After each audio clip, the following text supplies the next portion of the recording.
now stay where you are. Do not break the stillness of this moment. For this is a time of mystery, a time when imagination is free and moves forward swiftly, silently. This is the Haunting Hour.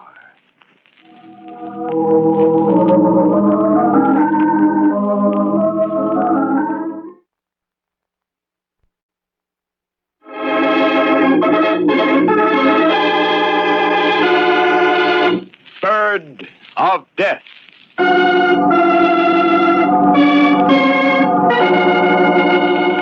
This is the story of a man named Spear, of a bird, a kind of carrion crow, and of a student of birds named Victor. This is also a story of Victor's uncle, Orin, but that comes later. At this moment, we are concerned only with the trio, Spear, Victor, and the bird of death, the crow. Watch this, Victor. I'm going to get him. I wouldn't if I were you, Spear. Got him. No, you just wounded him. He's getting away.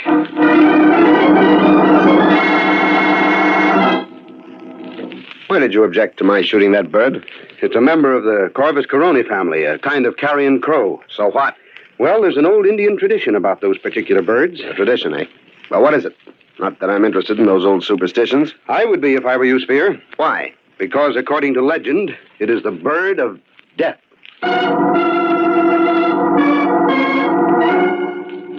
This is also the story of Victor's uncle, Orin, a man with a different kind of interest in birds, an interest that often took him and Spear to a certain marsh. Are those all the decoys we brought with us, Spear? Yes, sir. Then roll over to the blind. Never can tell when a flight of ducks will come along. Yes, sir. There's that old fishing weir. It's a pity it isn't used anymore. I hate to see anything wasted. Yes, sir. Just a lot of stakes driven into the marsh. A fish trap. They bait it, the fish get in, and they're caught. Looks like an arrow from above. Yes, sir. I'm glad we put the decoys around it. It's a natural place for them. Makes the setting perfect. No duck will be suspicious of it. Yes, sir. You stop that infernal yes, sir. Can't you say anything besides yes, sir? Yeah. Of course, Mr. Orin. Anything you wish. You know, you're too agreeable today, Spear. Too agreeable. There's a streak of cussedness in you. It's usually right beneath the surface, but you're covering it up today. And covering it up real well. What's up? Why, nothing. Nothing at all, Mr. Orin. I don't know what you're talking about. You don't, eh? Well, most people don't know what the other fellow's talking about. That's what's wrong with the world. More people would. Hurry up, Spear. You're rowing as if we had all day. Yes, sir. Can't get over what a perfect setting that old fishing weir makes for our decoys. Why, the ducks have come right into the nozzles of our shotguns without suspecting there are any hunters around. It's a good setup, all right. Good. It's perfect. You know, that's what counts in the world, Spear. The setting. Give a man the right setting and he can get away with murder. Why, there's been many, Hey, Spear, you're not rowing toward the blind. No, I'm not, Mr. Orin. You're rowing toward the fishing weir. What's the big idea? It's the right setting, Mr. Orin. Give a man the right setting and he can get away with murder. You said so yourself. Murder? Murder? What are you talking about? Whose murder? Yours, Mr. Orin. You stop rowing. Now, Spear, I don't like this. That's understandable. Most of us are cowards. We flinch from death. Even wealthy men like you, Mr. Orin. Oh, stop joking. Does this shotgun look as if I'm joking? You'll notice it's pointed right at your chest, and a shotgun at close range is a pretty messy weapon, I've read. Why, you... You needn't bother looking for your shotgun. It's behind me. You haven't a chance in the world of getting it. In fact, you haven't a chance, period. Spear, you're crazy. You can't get away with this. I'll call for help. In the first place, you won't call. The instant you even try to yell, I'll pull the trigger. In the second place, who'd hear you out here in the marsh? Why, I don't... Victor, yes, that's it. Victor might hear me. He often comes out here to study bird life. Or maybe one of the servants may be around here. None of the servants will be around here today. You know Jed's too lazy to do anything he doesn't have to, and Kathy's rheumatism will keep her indoors on a day like this. But Victor... He won't be here today either. No, Mr. Orin, you'd better not count on help from your dear nephew. I've taken care of him. You killed Victor? Now, why would I do that? I only want to kill one man, and that's you, Mr. Orin. No, I saw to it that Victor received a new book on ornithology this morning. He's in his study reading about the habits of birds.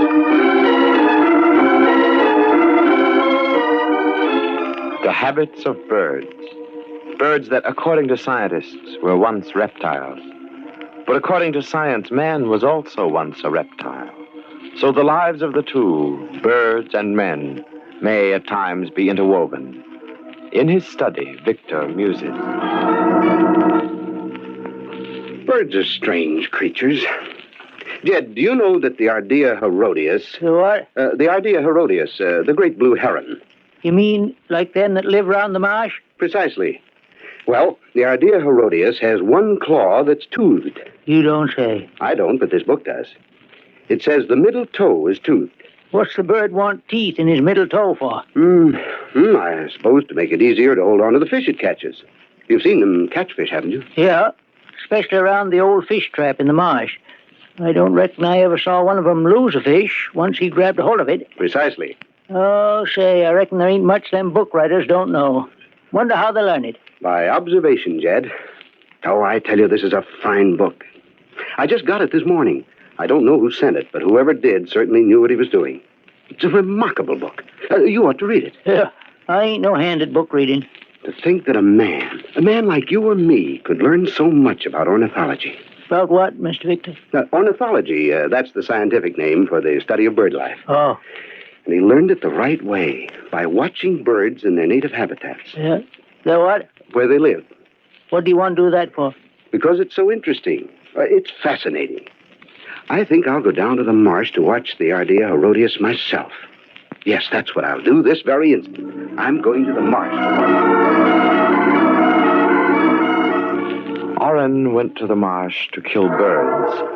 Spear went to kill Orin. Victor is going to the marsh to observe birds. Birds and men, they're all interwoven as the threads of life and of death. But why do you want to kill me, Spear? You've been my secretary almost 10 years. I've paid you well, haven't I? I've been good to you, haven't I? But not as good as I'm going to be to myself. Why, I even made a provision in my will for you. But not as big as the provision I've made in it. As you've made? What are you talking about? I've destroyed your will and substituted one to fit my own ambitions. I'm going to inherit quite a piece of your estate. So you won't get away with it? You'll be found out. Do you think so? How many years have I been signing your name to letters? About 8. Has anyone ever detected that it isn't your signature? No, that is... Exactly. No one will ever suspect the will is a forgery. Simple, isn't it? But it is never simple, Spear. You're quite philosophic for a man who's about to die. But you overlook the fact that I've planned this carefully for 5 years. I know every detail of what I'm going to do. There isn't a chance of a slip-up. The perfect crime, eh? Yes, I suppose you can call it that.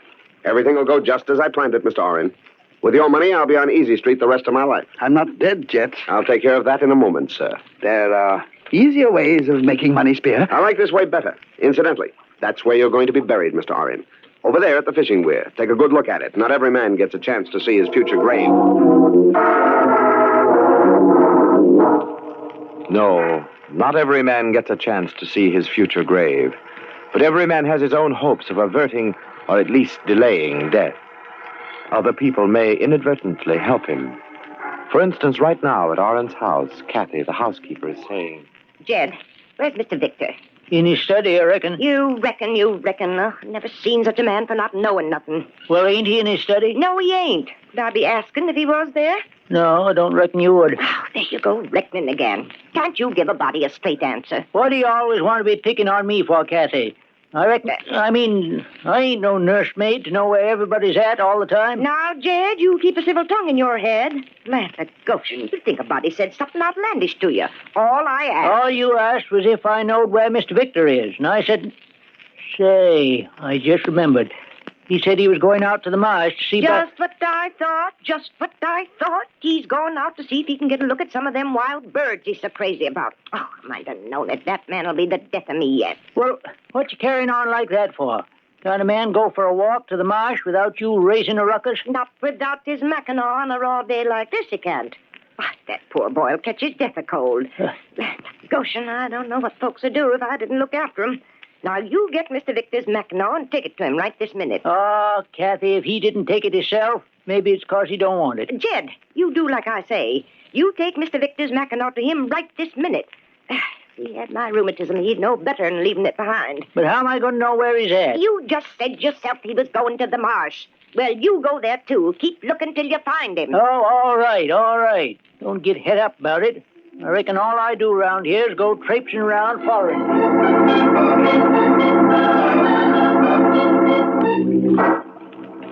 Have you had a good look at your future grave, Mr. Oren?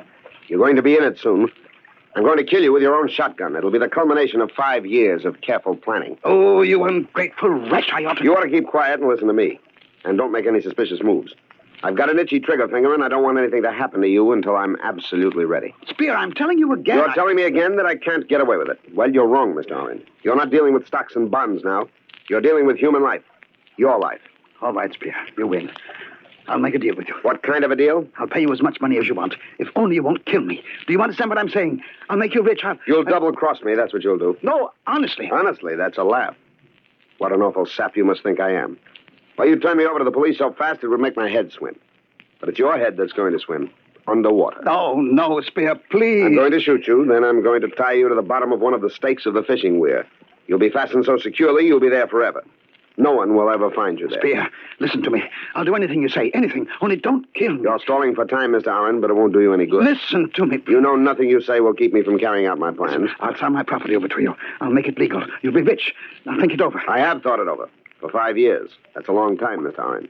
Everything is just as I planned it, including your begging for mercy. I promise. I promise I'll never tell anybody about this, if only... Of course you'll never tell anybody about this. You know the old saying, dead men tell no tales. Spear, I don't want to die. No one wants to die. And no one wants to lie at the bottom of a marsh tied to a fish trap. It isn't much of a monument, especially for a rich man like you, Mr. Oren. But it's going to be yours for eternity. Please. Your proposition, if I let you live. I'll do anything you want, Spear. Anything you want. I'll give you everything I've got. Now, you'll never regret it. Believe me, you won't. You're right. I'll never regret it. And by it, I mean this.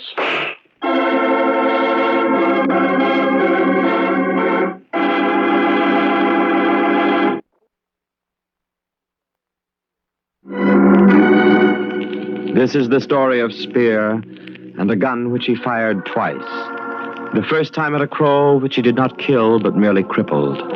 The second time at his employer, Mr. Oren, whom he murdered on the spot. This is the story of Victor, Mr. Oren's nephew, a student of bird life who worries about the crippled crow and who questions Spear about the disappearance of his uncle. He does not know that Spear has fastened Mr. Oren's dead body to the bottom of an old fishing weir in the marsh. You were right, Victor. That crow was the bird of death. Of course, I don't believe in Indian superstitions, but if I hadn't shot that bird, maybe Mr. Oren wouldn't be dead now. Don't blame yourself, Spear. But what I can't understand is why we haven't been able to recover the body. That crew of men has been searching around the center of the marsh with grappling hooks all day now. Maybe the body is caught on a shrub or something at the bottom. This could be. If that's the case, I'll ask them to use dynamite. Dynamite? I hadn't thought of that. Are you sure you pointed out the exact spot where the accident happened? I'm positive. Then there's nothing to do but use dynamite. That'll dislodge anything in the immediate vicinity.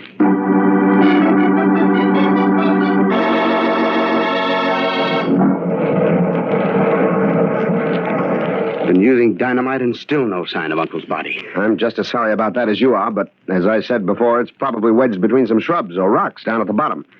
These old marshes are full of them, you know. Yes. I know how you must feel, Victor, but please bear in mind it isn't easy for me either. I can understand that, your having been with him when it happened. I'll never forget it. It was terrible. Last night I dreamed about it. I felt the water closing over me as I surface dived the last time trying to find him. My hands searched in vain. I could feel the water suffocating me, and then I awoke drenched in cold sweat. Oh, if only I could have saved him. Don't blame yourself, Spear. You did everything you could. It's too bad Jed and I didn't get here about 5 minutes sooner. Then we could have helped. Yes, it's too bad. I can't get over an experienced hunter like Uncle capsizing the boat. Well, as I told you before, he was so anxious to get the duck he'd shot, he leaned way over the gunwale as he reached for it. He leaned too far. The boat turned over, plunging us both into the water. Yes, you told us about that. I tried to get him to stay in the blind while I rowed out and retrieved the bird, but no, nothing would do but for him to get into the boat with me. I asked him not to. Why? Why what? Why did you ask him not to get into the boat with you? Well, I don't really know, only... Only you had a premonition. Is that it, Spear? Well, no, that is not exactly... only there was no necessity for both of us going after the duck. I could have gotten it myself. I always have in the past when we went hunting together. But this time, things worked out differently, eh, Spear? Yes, this time things worked out differently. Maybe things like that are planned. What do you mean? Oh, fate, destiny, you know, that sort of thing. I believe everything happens according to plan. Everything. Who will gainsay that everything does happen according to plan? But whose plan? And what is the plan? Is there no such thing as circumstance? And what part does it play in the plans a man may make? And they haven't found the body yet? Nary a sign of it, Kathy. Nary a sign. Oh, poor Mr. Oren, not getting a decent burial. It ain't right, him being down the bottom of the marsh like that. I tell you, Jed, it ain't right. No, reckon ain't nobody gonna argue with you about that. But a day's dynamiting ain't done no good. Ain't much more that can be done. You mean they'll leave him down there? I reckon so. What else can they do? Well, I don't rightly know, but seems like they oughtn't to give up till they find poor Mr. Oren's body. Maybe they ain't never gonna find it. Why? Maybe it just wasn't meant to be found. Oh, Jed, you don't make no sense. No, lots of things don't make no sense if you ask me. Things like what? Well, I don't rightly know how to put it, but some things just don't add up. Oh, land of Goshen, Jed, you're going to drive me plumb crazy with that kind of talk. What things don't add up? Well, it's like this, Kathy. You recollect you sent me out to the marsh to find Mr. Victor and give him his Mackinaw? Of course I recollect. Well, I done like you told me to. I found him moseying along toward the marsh, reading one of them books that he got the very day of Mr. Oren's accident. I know all about that. Yeah, but here's what you don't know. He asked me to go to the marsh with him. He wanted to show me something about about blue heron. And so I went with him. I know all about that, too. What of it? Hold your horses, will you? I'm coming to that. We heard a shot from the marsh, along about the fishing weir, I'd say. And a few minutes later, when we got there was Mr. Spear, dripping water and climbing out of the marsh with his story about how Mr. Oren was drowned. Well, what don't add up with that? It's exactly what Mr. Spear's been telling about the accident. Yeah, but according to his story, Mr. Oren, he shot a duck from where they was hiding in the blind.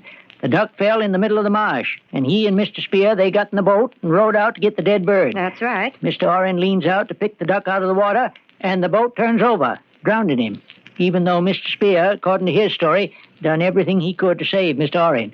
Now, appears to me that was a mighty short time for all that to happen. Seems like all them doings ought to take more than the 4 or 5 minutes it took me and Mr. Victor to get to the marsh and see Mr. Spear climbing out of it. Oh, land of Goshen, Jed, that kind of talk would drive a body clean out of their mind. Maybe it took you and Mr. Victor more than 4 or 5 minutes to get to the edge of the marsh. No, it didn't. And even if it didn't, that don't mean nothing. Things just naturally happen fast sometimes. Yeah, maybe. But still, it just don't set right with me. I reckon it ought to take more time than that for all them things to happen.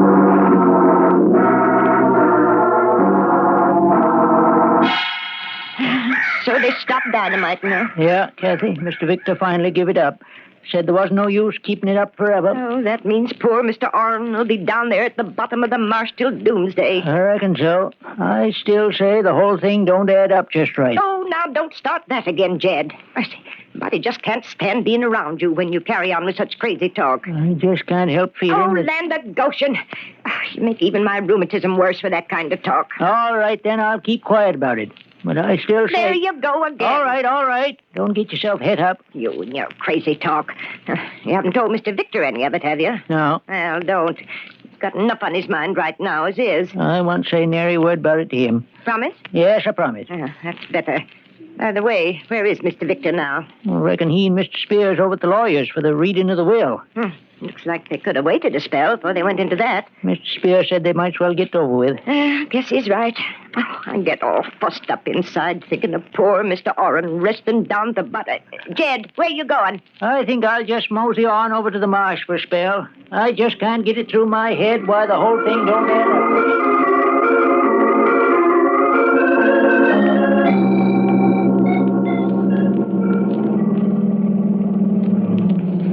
Believe me, Victor, the contents of the will are as much of a surprise to me as they must be to you. I thought Mr. Oren would remember me, but I didn't dream he would leave me the bulk of his estate. Neither did I.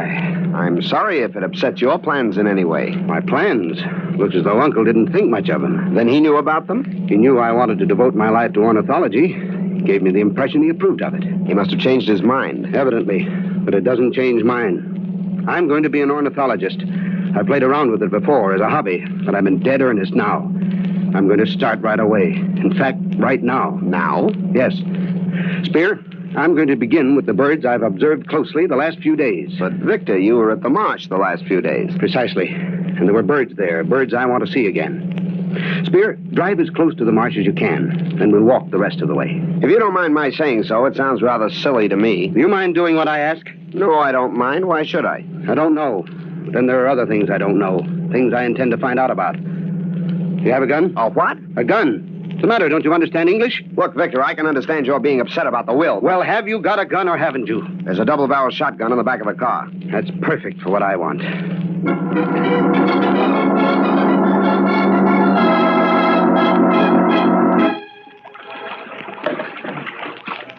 Now, row out to the middle of the marsh, where the accident happened. Very well, if that's what you want, but it seems rather That's silly. what I want. Okay.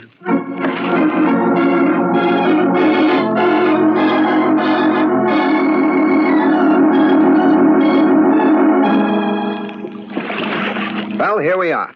Now, what's this got to do with birds? Plenty. See that buzzard of a crow sitting there on the fishing weir? The bird you crippled? Well, watch me take a shot at him. You missed him. I intended to. Killing isn't in my line. What does that crack mean? You'll know soon enough. I don't understand you, Victor. First, you try to keep me from shooting that bird. Then you take a crack at him and miss him on purpose. You must be losing your mind. On the contrary, my mind is just beginning to function. Now, Spear, I want you to row over to the fish trap. Huh? You heard me. I said row over to the fishing weir. Now, look, Victor, I've had all of this I want. You can't order me around. I'll remind you that this is a double-barrel shotgun. Only one shell has been fired, so the other barrel is still loaded, and it's pointed right at you. Do I make myself understood? Yes. All right, then. Row!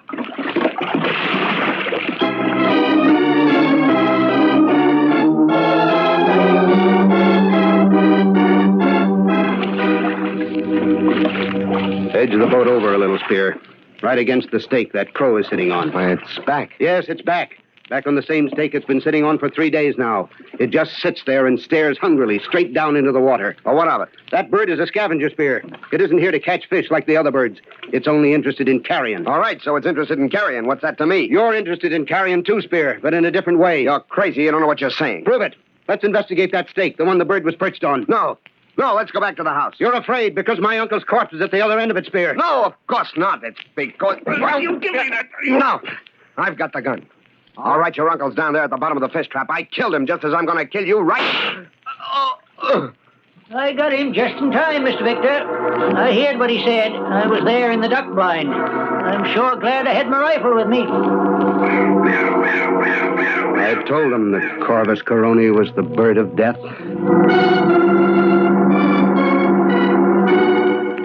This is the story of a man named Spear, of a bird, a kind of carrion crow, of a student of bird life named Victor, and of his uncle, Oren. A story of birds and men interwoven as the threads of life and death.